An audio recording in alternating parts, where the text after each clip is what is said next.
بول کے senior anchor person جمیل فاروقی کا حراست میں آج 7واں دن بیلجیم میں مقیم پاکستانیوں نے پرزور مذمت کی. کہا امپورٹڈ حکومت اوچھے ہتھ کنڈوں پر اتر آئی ہے.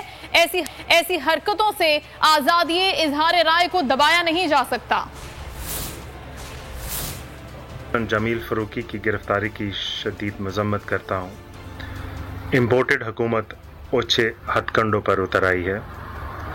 ایسی حرکتوں سے آزادی حق رائے کو دبایا نہیں جا سکتا. سینئر صحافی جمیل فاروقی کی گرفتاری اور اس پر تشدد کے ہم پرزور مذمت کرتے ہیں. ہم سپریم کورٹ سے مطالبہ کرتے ہیں کہ ان کو انصاف دلایا جائے اور اس کو جلد رہا کیا جائے. ملک میں جاری صورتحال آپ سب کے سامنے ہے. جس طرح سے میڈیا کی آواز دبائی جا رہی ہے, صحافیوں کو مجبور کیا جا رہا ہے کہ وہ سچ بولنے سے گریز کریں, یہ انتہائی نامناسب ہے.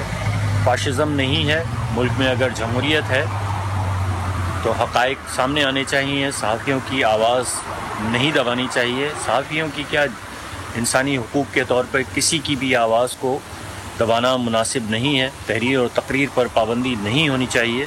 یہ ایک جمہوری معاشرے میں انسانیت کے حوالے سے تذلیل ہے, جمہوریت کی توہین ہے. میں ہوں جاسمین منظور اور آپ مجھے دیکھیں گے صرف بول پر.